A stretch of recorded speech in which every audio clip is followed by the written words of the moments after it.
Hi everyone, welcome back. My name is Emily, and today we're going to talk about something many English learners experience, taking a break and then feeling afraid to start again. If you've ever thought, I forgot everything, or I'm not good at English anymore, this video is for you. Let's restart gently, step by step. Have you ever noticed what happens when you don't ride a bicycle for years? The first time you get back on, you might feel a little wobbly. Your balance might not be perfect. You might feel nervous about falling, but within minutes, something magical happens. Your body remembers. Your muscles know what to do. The movements come back naturally. Learning English after a break is remarkably similar. Your brain is like a muscle with memory. When you take a break, your English doesn't just vanish into thin air. It's still there, stored in the corners of your mind, like books on a shelf that got dusty but never lost their stories. Like a friendship that distance couldn't destroy. Let me explain why breaks happen and why they're actually more common than you think. According to language learning research, over 70% of language learners take at least one significant break. That means if you're in a room with 10 English learners, 7 of them have stopped at some point. You are part of the majority, not the exception. Breaks happen for many reasons. Work becomes overwhelming and demands all your mental energy. Family situations require your full attention and emotional support. Health problems arise that need your focus and care. Financial difficulties make it hard to afford classes or materials. You move to a new city and your routine gets completely disrupted. You experience burnout from studying too intensively for too long. You hit a plateau and feel like you're not making progress anymore. You lose confidence after a difficult conversation or embarrassing mistake. You simply get bored with your current learning method. Life throws you curveballs that require all your resources. All of these reasons are completely valid and understandable. None of them make you weak or uncommitted. They make you a real person dealing with real life. But here's what happens to many learners during a break. They start telling themselves negative stories. I'm not good at languages. I don't have enough willpower. I'm wasting money and time. Other people are smarter than me. Maybe I'm too old to learn English. These thoughts are not only untrue, they're also harmful. They create a negative cycle that makes it harder to restart. The more guilty you feel, the more you avoid English. The more you avoid English, the more guilty you feel. This cycle can trap you for months or even years. So the first step in restarting your English journey is breaking the cycle. You need to forgive yourself completely. You need to replace guilt with compassion. You need to replace self-criticism with understanding. Tell yourself, I took a break because I needed to take care of other important things in my life. That was the right decision at the time. Now I'm ready to begin again. And that's also the right decision. Remember, every single successful English speaker has had moments of doubt. Every single one has faced challenges and setbacks. What makes them successful is not that they never fell down. It's that they always got back up. Now that we've dealt with the emotional side, let's get practical. When you return to English after a break, you need to honestly assess your current level. But here's the key.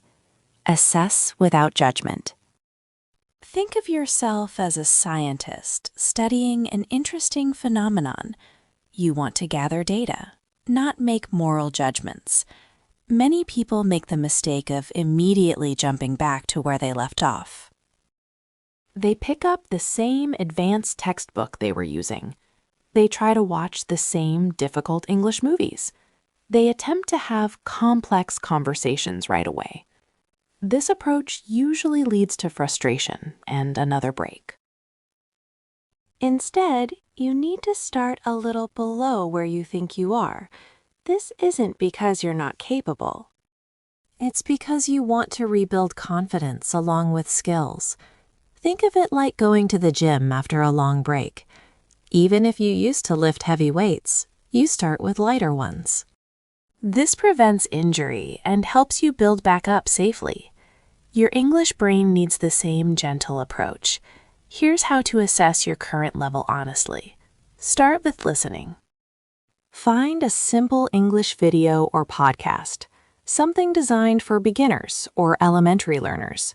Listen for 5 minutes without subtitles. How much do you understand? If you understand most of it easily, try something slightly more difficult.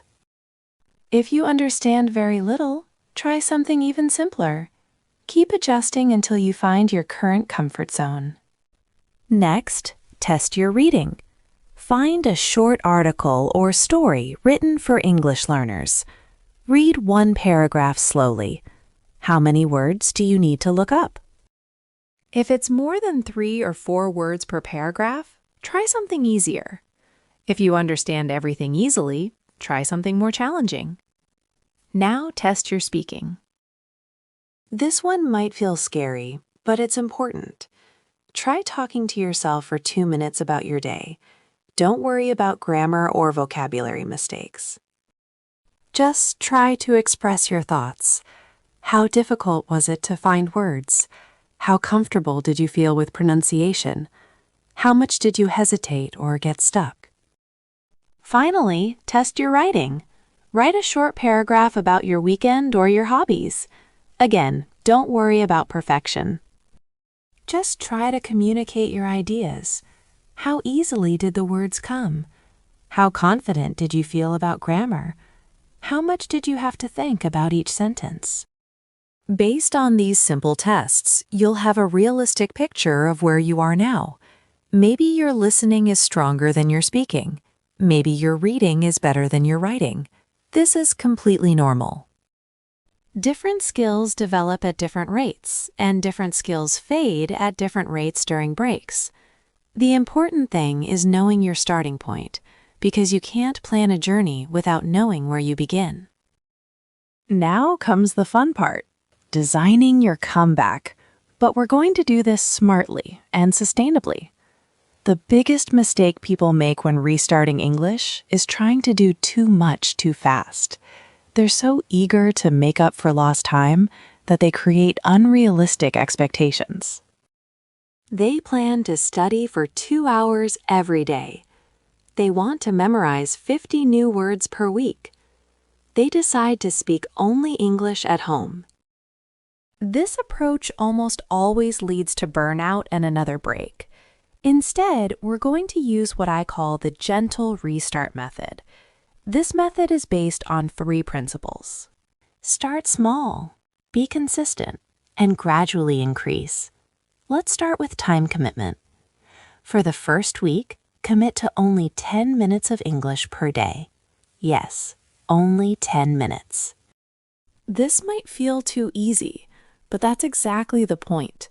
You want to rebuild the habit before you worry about intensity.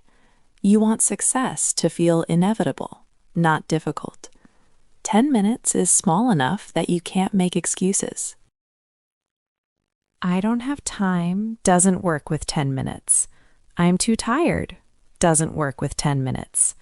I'm too busy doesn't work with 10 minutes. Everyone has 10 minutes. You spend more than 10 minutes checking social media. You spend more than 10 minutes waiting for the bus. You spend more than 10 minutes eating breakfast. So 10 minutes for English is completely doable. But here's the secret. Those 10 minutes need to be the same 10 minutes every day. Maybe it's 10 minutes right after you wake up. Maybe it's 10 minutes during your lunch break. Maybe it's 10 minutes before you go to bed. Choose a time that works with your natural routine. A time when you're usually alert and available. A time that doesn't require you to change your entire schedule. Now, what should you do during those 10 minutes? I recommend rotating between 4 activities throughout the week. Monday and Thursday listening practice. Choose simple, interesting content. Maybe English learning podcasts, maybe simple books or graded readers. Again, choose material that's comfortable, not challenging. Wednesday and Saturday speaking practice. This doesn't mean finding conversation partners immediately. Start by talking to yourself. Describe your morning routine out loud. Talk about what you see outside your window. Read short texts aloud to practice pronunciation. Record yourself if you want to track progress. Sunday writing practice. Write 3 sentences about your day. Write a short paragraph about your weekend plans. Write about something that made you happy this week. Don't worry about perfect grammar or spelling. Just focus on expressing your thoughts clearly. This schedule gives you variety without overwhelming you. It touches all 4 language skills every week. It's structured enough to create routine, but flexible enough to stay interesting. After 2 weeks of consistent 10-minute sessions, you can increase to 15 minutes. After a month, you might feel ready for 20 minutes, but only increase when the current level feels completely comfortable and automatic. Remember, slow and steady wins the race. Even with the best plan, you're going to face challenges when restarting English. Be patient with this process. Don't expect immediate fluency. Celebrate small victories, like remembering a word you thought you'd forgotten, or understanding a sentence that seemed difficult at first. Challenge number 2. I make more mistakes than before. When you return to English, you might notice more mistakes in your speech and writing. This can be discouraging, but it's actually a good sign. It means you're paying attention to accuracy. It means your standards are higher than when you started learning. When you were a complete beginner, you didn't notice most of your mistakes. Now you have enough knowledge to recognize when something doesn't sound right. This awareness is a sign of progress, not regression. Instead of getting frustrated with mistakes, use them as learning opportunities. And finally, for vocabulary building, choose one app that uses spaced repetition. Add 5 to 10 new words per week. Review old words regularly. The goal is not to collect words like souvenirs. The goal is to make words feel familiar, automatic, and usable. Now, before we finish, I want you to remember one big idea. Restarting English is not about going back to zero. It's about waking up what you already built. Your English is still inside you. Maybe it's a little quiet right now. Maybe it feels far away, but it's not gone. And every time you show up for even 10 minutes, you're proving something to yourself. You're proving that you can come back. So here's your simple plan for the next 7 days. Pick one time, the same time every day. Do 10 minutes, not more, and keep it gentle. If you do listening, choose something easy and enjoyable. If you do reading, keep it short and clear. If you do speaking, talk to yourself for 2 minutes. If you do writing, write 3 sentences. That's enough. Because consistency is what brings your confidence back, and confidence is what brings your English back. And if you miss a day, don't panic. Don't start the guilt cycle again. Just come back the next day. One missed day is not failure. It's life. You don't need perfection. You need a return. Now, I want to end with this. Imagine yourself 1 month from today. Not fluent, not perfect, but calmer, more confident, less scared. You understand more. You speak a little more. You feel proud again. That version of you is real, and you build that version of you with small steps, not big promises. So if you're listening right now and you've been waiting for a sign to restart, this is it. Thank you for being here with me today. If this episode helped you, save it, share it with someone who needs it, and come back tomorrow for another small step. You're not behind. You're not broken. You're simply restarting. And you're going to do it slowly, gently, and successfully. See you in the next episode.